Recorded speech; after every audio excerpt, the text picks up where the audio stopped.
You can definitely tell that Ram has slowed down production because these trucks are coming in slowly but surely. But I have a 2025 Ram 1500 Limited, and this truck is loaded.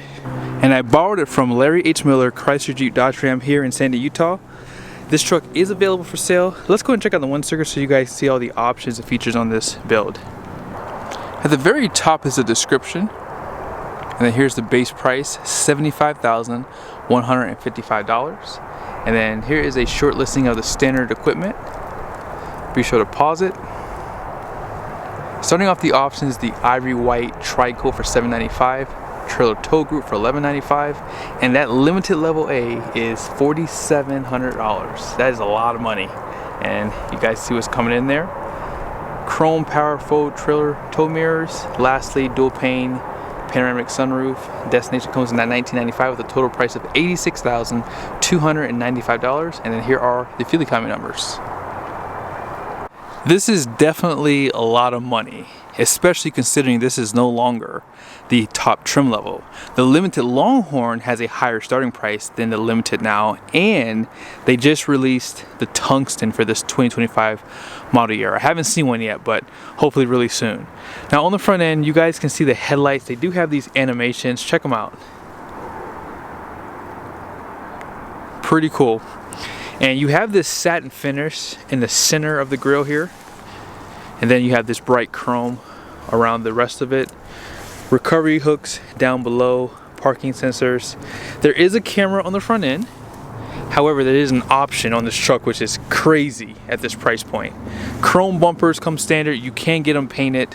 And there's a blackout still available on this truck. Active grille shutters, and then check out your fog lights. These are basically a carryover, but the surround of it is slightly restyled for this year. Now inside the wheel well, you do have double wishbone suspension, and air suspension comes standard on this truck.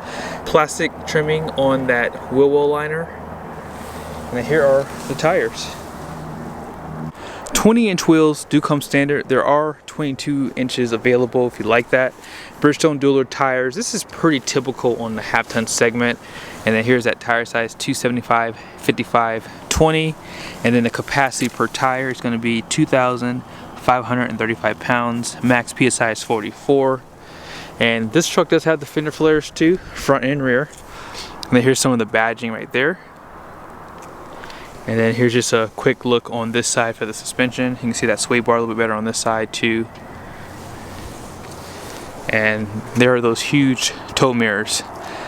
I'm not sure if I would option my truck with those. I'm just being honest. I don't think tow mirrors look good on half tons unless you lift it.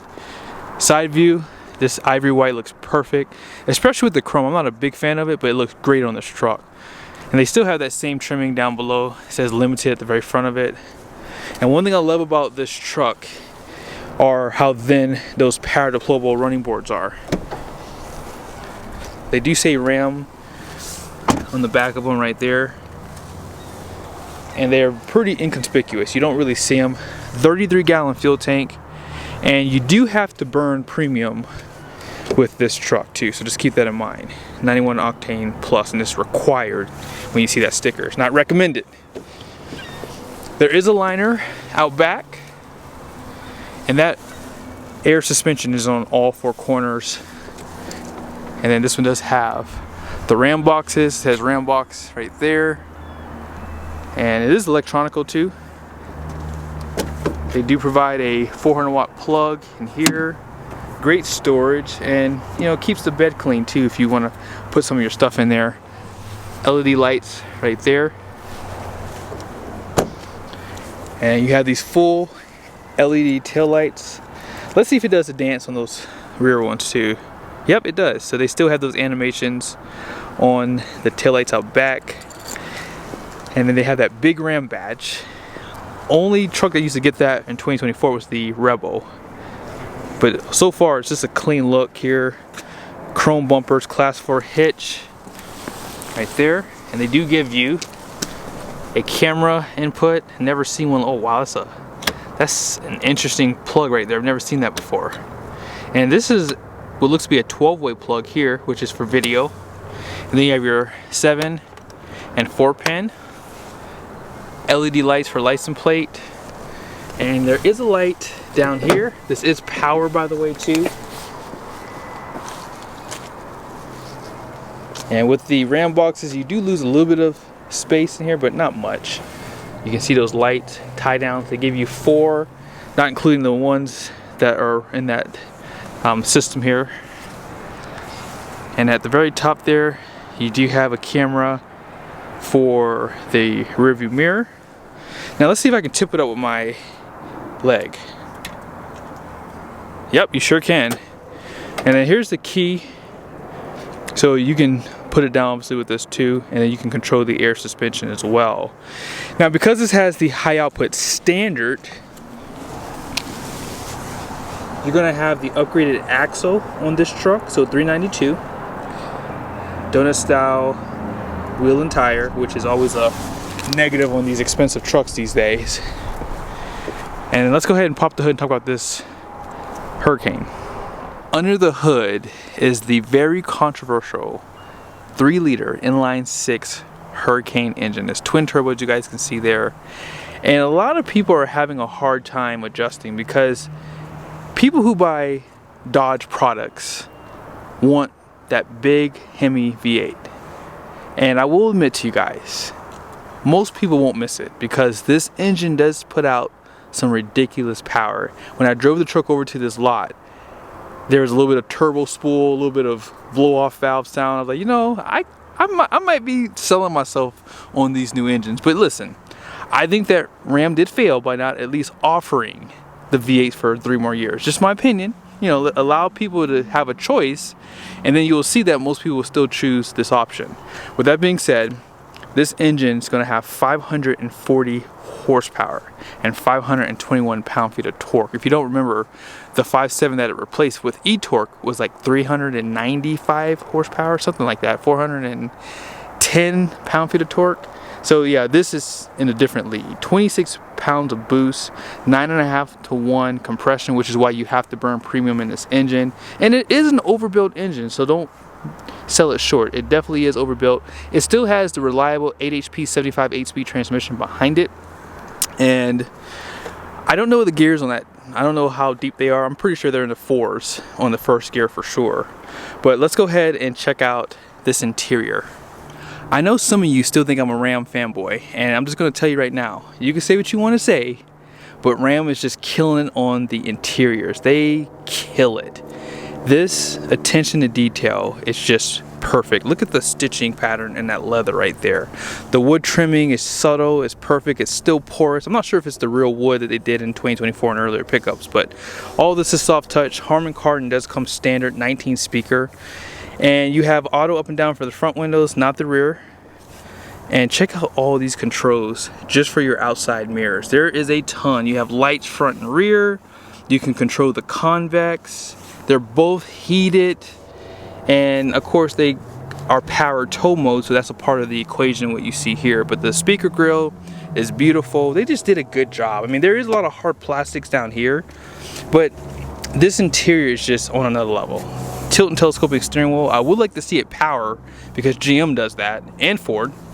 And you're gonna have a, what is that? That's a 14-way seat. That's a 12-way seat, excuse me, with the lumbar support. There is your kick plate on that side. Here's some of your lighting controls.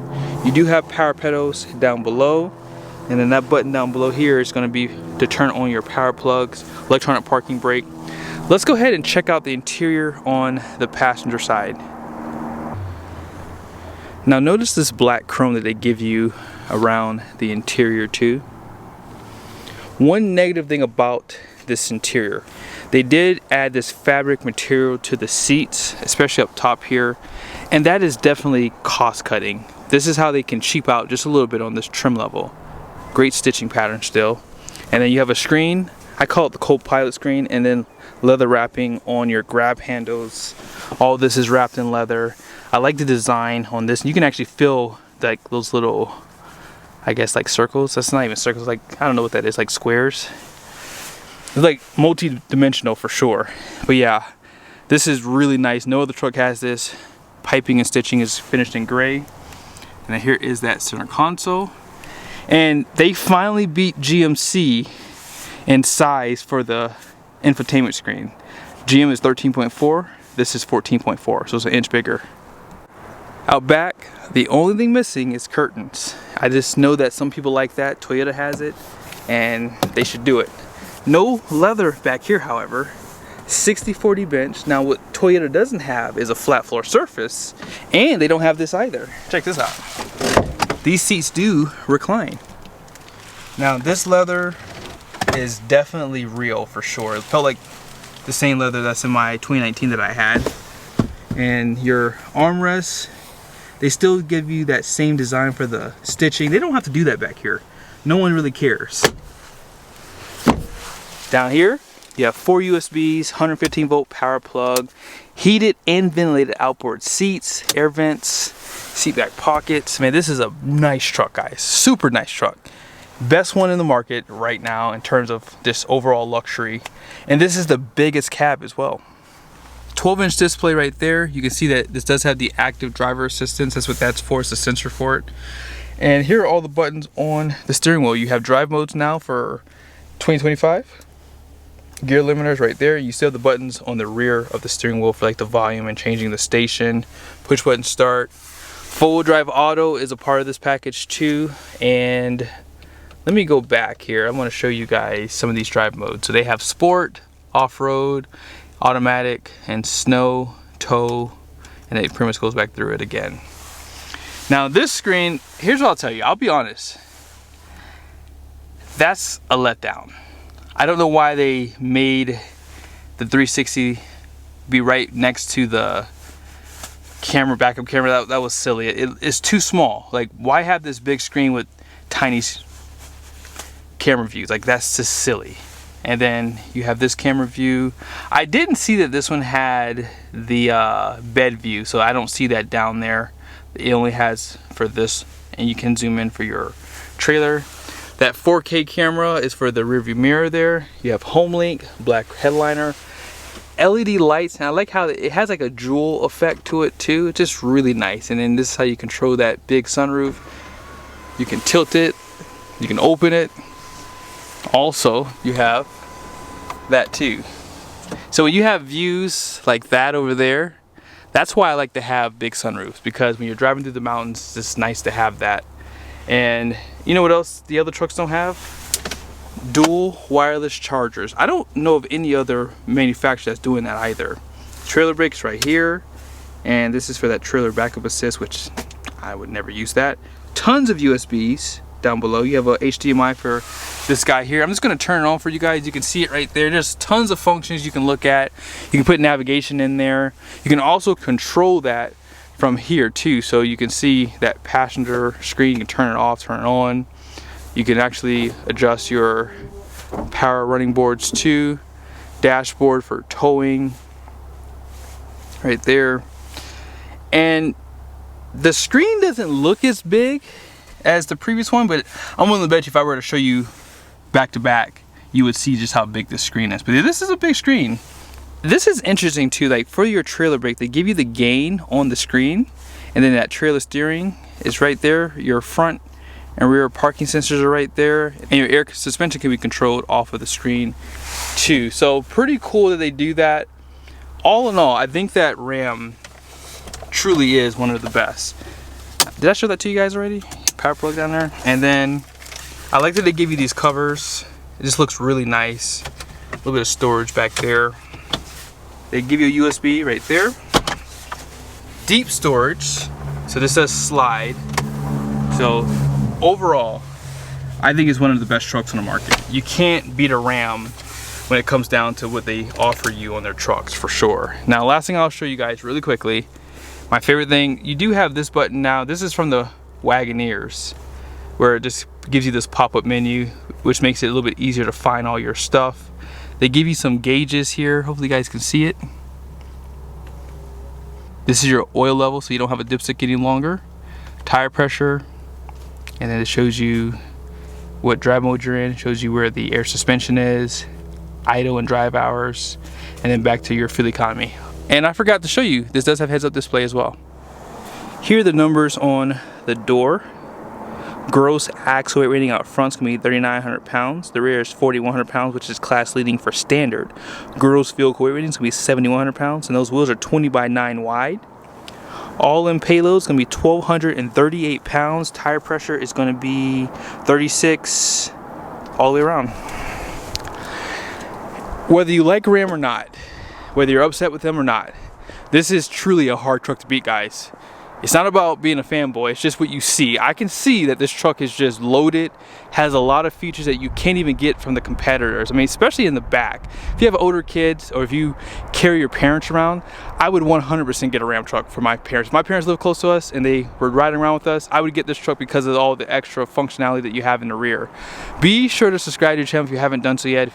I think that if I were in the market today, I would want to see this truck probably maybe $6 grand cheaper too. I think because it's not the highest trim level, they really need to get it more in line with the competitors. I think that this truck is almost the same price as a Denali Ultimate, and that truck has painted bumpers, and I mean it's probably about neck and neck, I would say. And then when you get to the Tungsten, there's just no competitor right now. See you guys soon.